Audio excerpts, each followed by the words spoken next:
नमस्कार, आप सभी का स्वागत है नवोदय विद्यालय स्टडी सर्किल में। हम अंक गणित के प्रश्न पत्रों को हल कर रहे हैं। ठीक है, अभी तक हम मेंटल एबिलिटी के प्रश्नों को हल कर रहे थे। अब अंक गणित के प्रश्नों को हल करेंगे जो पिछले कई सालों में पूछे गए हैं। उन प्रश्नों को हम हल करेंगे और देखेंगे किस तरह के प्रश्न आते हैं। तो यहाँ पे प्रश्न संख्या 41 से लेके 61 तक, प्रश्न संख्या जो 41 से लेके 61 तक है वो अंक गणित के प्रश्न है। किसके हैं? अंक गणित के प्रश्न है। और अंक गणित जो आप कक्षा 5, 4 में पढ़े हो वही अंक गणित आपका आएगा। देखो, एक दुकानदार वस्तु बेचने पर प्रत्येक वस्तु के हिसाब से 16 रुपए का लाभ कमाता है। ठीक है, 15 वस्तु बेचने पे प्रत्येक वस्तु के हिसाब से 16 रुपए का लाभ कमाता है। यदि एक वस्तु और बेचने पर उसे प्रत्येक वस्तु के हिसाब से 17 रुपए का लाभ पहुंचे तो अंतिम वस्तु पर उसे कितने रुपए का लाभ हुआ? ठीक है, तो पहले 16 रुपए का लाभ हुआ, तो एक एक रुपए के हिसाब से अब इस प्रश्न में हम क्या करेंगे? दोनों को जोड़ेंगे। इसको 15 वस्तु थे, ठीक है, तो 15 वस्तुओं पे 16 रुपए का लाभ हुआ। अब क्या हो रहा है? 15 वस्तुओं पे 17 रुपए का लाभ हुआ, 1 रुपए का लाभ बढ़ गया, यानी कि इसका मूल्य 15 रुपए तो है ही। और उसके बाद खुद उसका मूल्य 17 रुपए आ रहा है, तो 15 प्लस 17 क्या करेंगे? जोड़ेंगे। 15 प्लस 17 जोड़ेंगे, कितना आएगा? 32। ऐसे प्रश्नों में 17 रुपए हो जा रहा है तो उसका खुद का मूल्य भी 17 रुपए होगा ही, उससे अधिक होगा। और 15 वस्तुओं के लिए अलग से 1-1 रुपए उसमें जुड़ रहे हैं, तो कुल कितने हो जाएंगे? 32। ठीक है, यानी अंतिम वस्तु जो वो बेचा है उसका मूल्य कितना होगा? 32 रुपए होगा। क्यों होगा? क्योंकि उसने पहले 15 वस्तु बेचे, उसके प्रत्येक वस्तु के हिसाब से 16 रुपए का लाभ हुआ। ठीक है, अब ऐसा 16वां वस्तु ऐसा बेच रहा है जिसपे उसे 17 रुपए का, कुल पे 17 रुपए का लाभ होने लगा। ठीक है, तो उसका मूल्य तो 17 से अधिक होगा, 17 तो होगा ही। उसके बाद 15 वस्तुओं पे 1-1 रुपए और बढ़ रहा है, तो 15 रुपए बढ़ेगा, और 15 और 17 रुपए कितना हो जाएगा? 32 रुपए। कितना हो जाएगा? 32। ये वाला आंसर क्या होगा? सही हो जाएगा। निम्नलिखित में से कौन युग्म अवरोही क्रम में है? अवरोही मतलब घटते हुए क्रम में। ठीक है, अवरोही मतलब घटते हुए क्रम में। अब ये दशमलव की संख्याएं हैं, अब इसमें आप बताओगे कौन सा घटते हुए क्रम में है? ये 12 है, फिर 21 है, फिर 21 है, फिर 12 है। ये घटते हुए क्रम में नहीं हो सकता, क्योंकि घट भी रहा है, बढ़ भी रहा है। अब ये क्या है? 21.4 है, इससे कम 21.22, फिर 12.21, फिर 12.12। इसमें क्या हो रहा है? घटते हुए हो रहा है, क्योंकि 21.4 जो है 21.22 से बड़ा है। ठीक है, दशमलव के बाद 2 आ रहा है, दशमलव के बाद क्या हो रहा है? 2 आ रहा है। दशमलव के बाद 2 आ रहा है, यहाँ दशमलव के बाद 4 आ रहा है। फिर क्या है? 12.2 है, यहाँ दशमलव के बाद क्या आ रहा है? 1 आ रहा है, तो ये इससे छोटा है, यानी ये घटते हुए क्रम में है। ठीक है, बाकी को हम चेक नहीं करेंगे कि मिल गया। इसमें ये बढ़ रहा है, फिर उससे बढ़ रहा है, ये बढ़ते हुए क्रम में। ये क्या है? बढ़ते हुए क्रम में। और ये पहले घट रहा है, अब पहले बढ़ रहा है, फिर बढ़ रहा है, फिर घट रहा है। ये भी नहीं है, यानी कि कौन सा आंसर सही है? बी सही है। वह बड़ी से बड़ी संख्या ज्ञात कीजिए जिससे 47, 53 और 65 को भाग दें तो प्रत्येक में 5 शेष बचे। प्रत्येक में क्या हो? 5 शेष बचे। वह बड़ी से बड़ी संख्या ज्ञात कीजिए। तो इसमें क्या करना है? सब में 5 शेष बच रहा है, तो सब में से हम क्या करेंगे, 5 घटा देंगे, इसमें से भी इसमें से भी। तो 47 में से 5 घटाएंगे कितना होगा, 42।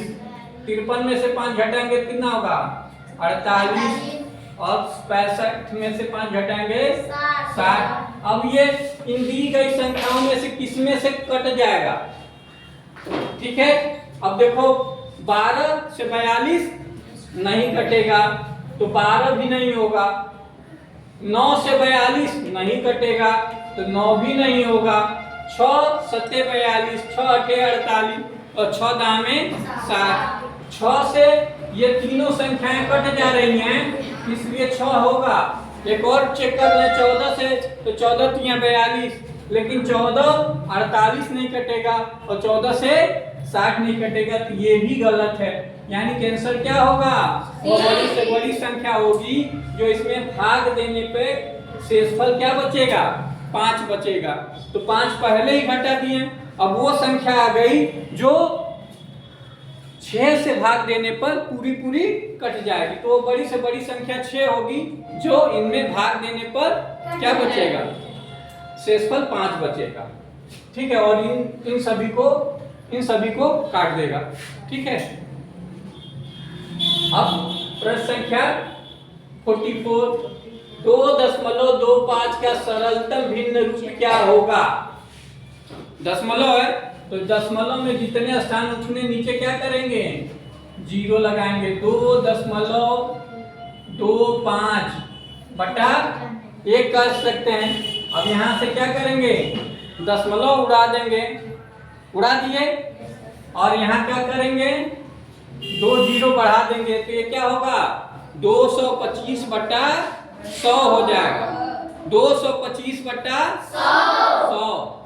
अब इसे 5 से काटेंगे, 5 चौका 20, 2 बच जाएगा, 5 25, 20 बचे, अब सॉरी 5 बचे 25, ठीक है। 45 बार में कटेगा और ये 20 बार में कट जाएगा। फिर 5 से काटेंगे, ये 4 हो जाएगा और ये 9 हो जाएगा। अब क्या बचेगा, 9 बटा 4। 9 बटा 4 कौन सा है, 9 बटा 4 कौन सा है, बी, ऑप्शन नंबर बी सही है। 21, 49 और 91 के उभयनिष्ठ गुणनखंडों की संख्या कितनी है। उभयनिष्ठ गुणनखंड जो दोनों को क्या करें, काट दें, तीनों को काट दें, 21 को कटे, 49 को और 91 को, तो एक सबका उभयनिष्ठ गुणनखंड होता है, तो एक को छोड़ देंगे। 2 से 21 कटेगा, नहीं कटेगा। 49 कटेगा, नहीं कटेगा। 91 कटेगा, नहीं कटेगा। तो 2 तो उभयनिष्ठ गुणनखंड है ये नहीं, ठीक है।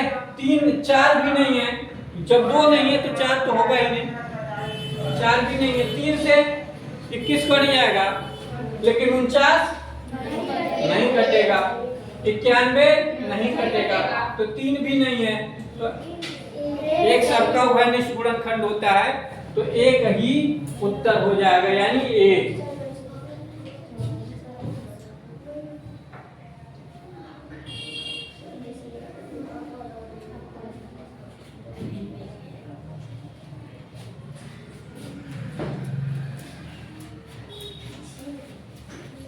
एक 15 प्रश्न संख्या 46। 1:15 बजे से 5:15 बजे तक दीवार घड़ी में मिनट की सुई घंटे की सुई के ऊपर से कितनी बार गुजरेगी। तो 1 घंटे में 1 मिनट की सुई जो है घंटे की सुई से कितनी बार गुजरती है, 1 बार गुजरती है, हैं? अब एक की उधर है, तो ऐसे घूमते हुए जाएगी तो 2 के आसपास उसको कट करेगी 1 के बाद, उसके बाद वो 2:10 पे कट करेगी, 2:10 के पहले कट करेगी, फिर 3:15 पे कट करेगी, फिर 4:20 के आसपास 4:22 इस पे कट करेगी, फिर 5:25 पे, यानी 5 बजे तो कट ही नहीं करेगी उसमें, तो 2 बजे, 3 बजे और 4 बजे। कितनी बार होगा, 3 बार। 2 10 के बाद करेगी, ठीक है, 3 15 के बाद करेगी और 4 20 22 पे करेगी, ठीक है। उसके बाद वो करेगी नहीं, तो कितनी बार कट करेगी? ऊपर से गुजरेगी घंटे मिनट वाली सुई 3 बार, 1 घंटे में 1 बार गुजरेगी। दी गई आकृति के परिमाप को बिना बढ़ाए उसके क्षेत्रफल में अधिकतम कितनी वृद्धि हो सकती है? दी गई आकृति के परिमाप को बिना बढ़ाए, परिमाप नहीं बढ़ाया जा रहा है, उसके क्षेत्रफल में कितनी वृद्धि की जा सकती है? तो ये लाइन देखो, परिमाप यही है, ये लाइन जो है हम यहाँ पे करते हैं, ये लाइन यहाँ पे करते हो, ये लाइन यहाँ पे करते, तो अब क्षेत्रफल इतना बढ़ गया ना, अब ये इतना बढ़ गया है, तो कितने की वृद्धि हो रही है? तो यहाँ पे 9 सेंटीमीटर है और यहाँ 6 सेंटीमीटर, यानी ये कितने सेंटीमीटर का है? 3 सेंटीमीटर का, और ये 9 सेंटीमीटर का है और यहाँ पे 3 सेंटीमीटर, यानी ये 6 सेंटीमीटर। तो इन दोनों का गुणा करेंगे, 3 गुणे 6 बराबर 18 सेंटीमीटर का, वर्ग सेंटीमीटर का क्या होगा? वृद्धि होगी। कितने? 18 वर्ग सेंटीमीटर। इतना ये यहाँ पे बढ़ जाएगा और ये वाला हिस्सा इधर आ जाएगा, तो परिमाप में कोई परिवर्तन नहीं होगा। परिमाप क्या होगा? 9 सेंटीमीटर इधर, 9 सेंटीमीटर इधर, 9 सेंटीमीटर इधर, 9 सेंटीमीटर इधर, 9 चौका 36 सेंटीमीटर हो जाएगा। और यहाँ पे पहले कितना था? 9 18 18 6 24 24 और 6 30 और 30 नहीं, 9 9 18 6 24 24 6 30 और 3 37 और 3 36, तब भी 36 था, अब भी 36 है, लेकिन 18 वर्ग सेंटीमीटर क्या होगा? उसका क्षेत्रफल बढ़ जाएगा। बढ़ जाएगा ना? समझ रहे हो? मिटा के फिर से समझाएं। देखो,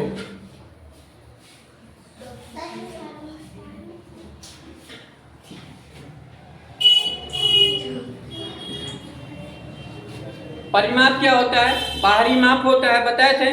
तो इन सभी को जोड़ेंगे, 9 सेंटीमीटर 9 सेंटीमीटर, 18 सेंटीमीटर, 18 और 6 24 और 24 और 6 30, 30 और 3 33 और 33 और 3 36 सेंटीमीटर।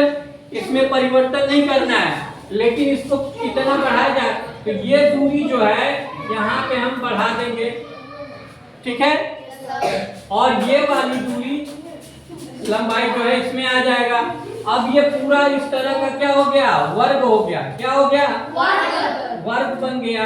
अब इस वर्ग की जो क्षेत्रफल है वो कितना है? 9 गुणे 9 81 है, 81 वर्ग सेंटीमीटर है। लेकिन इसमें कितने की वृद्धि हो गई? पहले ये 6 है, 6 सेंटीमीटर और ये 3 सेंटीमीटर। कैसे निकाले? ये पूरा 9 है, 9 में से 3 निकल गया तो ये बचा 6। ये पूरा यहाँ से यहाँ तक 9 है ना, तो 9 में से ये 3 निकल गया तो ये बचा 6। ये पूरा 9 है, 9 में से 6 निकल गया तो ये बचा 3। अब इन दोनों का गुणा करेंगे, 3 गुणे 6 बराबर 18। 18 वर्ग सेंटीमीटर क्या होगा? बढ़ जाएगा। क्या होगा? बढ़ जाएगा। तो हम 18 वर्ग सेंटीमीटर वाले पे क्या करेंगे? चेक करेंगे। दो संख्याओं का योग 197 है। यदि उन दोनों का अंतर 25 है तो उनमें से छोटी संख्या क्या है? ठीक है, उनमें से छोटी संख्या क्या है? तो बड़ी संख्या निकालने के लिए हम क्या करते हैं? इन दोनों को जोड़ के आधा कर देते हैं। छोटी संख्या निकालने के लिए इन दोनों को घटा करके आधा करेंगे, ठीक है। कैसे? अब 197 में से 25 घटा दो, 197 में से 25 घटाओगे कितना आ जाएगा? 7 में से 5 जाएगा 2 और 9 में से 2 जाएगा 7, 172 हो गया। अब 172 का आधा करोगे, 172 का आधा कितना होगा? 8 गुना 16, 1 और 6 8, 6 गुना 12, कितना हो गया? 86। तो छोटी संख्या कितनी हो गई? 86। और बड़ी संख्या कितनी हो जाती? यदि बड़ी संख्या पूछता तो इसमें जोड़ देंगे, 197 में 25 जोड़ देंगे, क्या हो जाएगा? 122। 122 का आधा कितना होगा? 111। यानी बड़ी संख्या पूछता तो हम 111 लगाते हैं, लेकिन छोटी संख्या पूछ रहा है तो हम कितना लगाएंगे? 86। यह दो संख्याओं का योग दिया है और उसका अंतर दिया है, तो बड़ी संख्या पूछेगा तो हम क्या करेंगे? योग और अंतर को जोड़ देंगे। योग और अंतर को क्या करेंगे? जोड़ देंगे। जोड़ के उसका आधा कर देंगे। तो 197 और 125, 97 और 25 कितना होगा? 222। क्या हो जाएगा? 222। और 222 का आधा कितना हो गया? 11। कितना हो गया? 11 हो गया। तो हम क्या करेंगे? हमें छोटी संख्या पूछ रहा है तो योग और अंतर, योग मतलब इन दोनों संख्याओं का जोड़, दोनों संख्याओं का जोड़ कितना है? 197। जोड़ो 11, 111, 186, 197 हो जाएगा।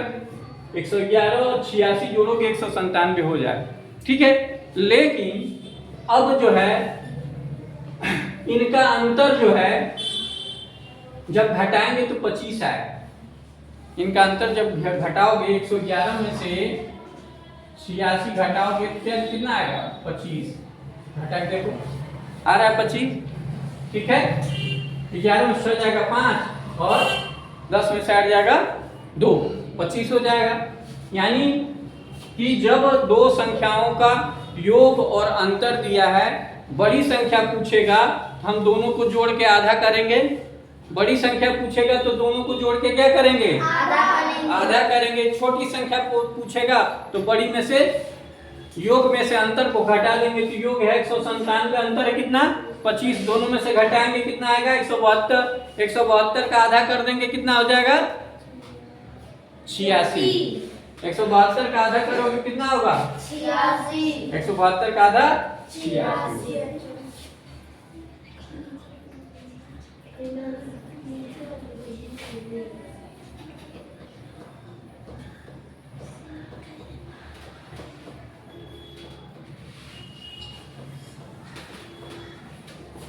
दो विषम संख्याओं के योग से प्राप्त संख्या होगा। दो विषम संख्याओं से जब जोड़ेंगे तो वो कैसी संख्या होगी? देखो विषम संख्या क्या होती है? 2 से कटती नहीं है। विषम संख्या जो होगी वो 2 से नहीं कटेगी। जैसे 3 मिल गया, 3 मिल गया और 5, तो ये जुड़ेगा जब भी तो क्या हो जाएगा? 8। तो 3 और 5 दोनों विषम संख्या है, 8 हो गया। लेकिन 8 क्या है? सम संख्या है।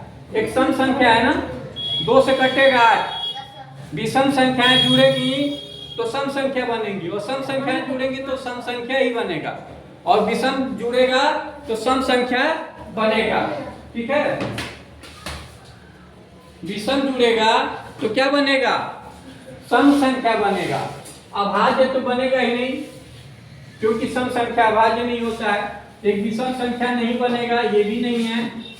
एक भाज्य संख्या बनेगा, ठीक है, भाज्य संख्या बनेगा, कटेगा, 2 से कटेगा ही, लेकिन ये निश्चित रूप से क्या होगा? एक सम संख्या। तो हम क्या टिक लगाएंगे? सम संख्या। जब दो विषम संख्याएं आपस में जुड़ेंगी तो सम संख्या बनेगी, ठीक है।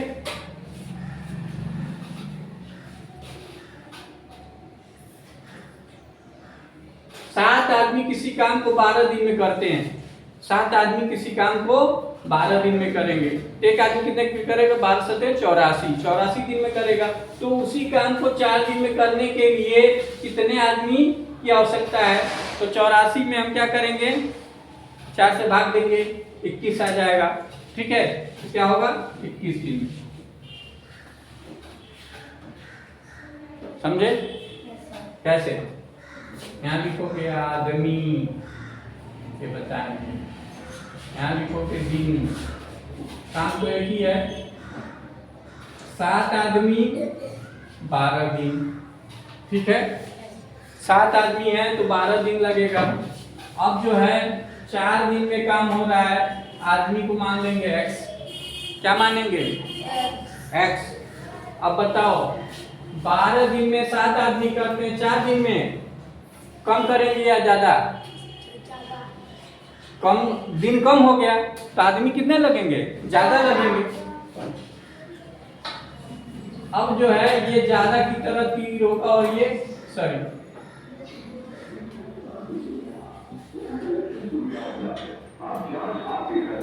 यहाँ पे ये नीचे की तरफ होगा और ये ज्यादा की तरफ होगा। ठीक है, अब क्या लिखोगे? यहाँ लिखोगे x बटा 7। जो तीर नीचे रहेगी उसको ऊपर लिखोगे अंश पे, और नीचे क्या लिखोगे? 7 लिखोगे। ऊपर की तरफ वाला नीचे लिखना है, अंश की तरफ वाला जो एरो का निशान है, तीर का मुख जिधर है उसको ऊपर लिखोगे। और यहाँ पे क्या है? ऊपर है तो सीधे सीधे लिख दोगे 12 बटा 4। अब क्या करोगे? ऐसे तिरछी तिरछा गुणा करोगे। ठीक है, तो ऐसे गुणा करोगे तो ये 7 में कटेगा और ये 4 में कटेगा। कितना हो जाएगा? 12 सते 4, x बराबर 12 सते 84 और x बराबर हो जाएगा 84 बटा 4, यानी काटोगे तो 21 बार। कितना आएगा? 21 बार। आदमी 21 होंगे। कितने आदमी लगेंगे? 21।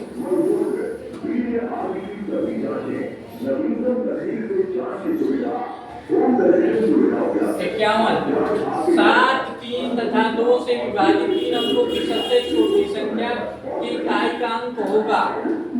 किससे कटना है? 7, 3, 2। ये सभी क्या है? अभाज्य संख्या, किसी से कटेंगी नहीं।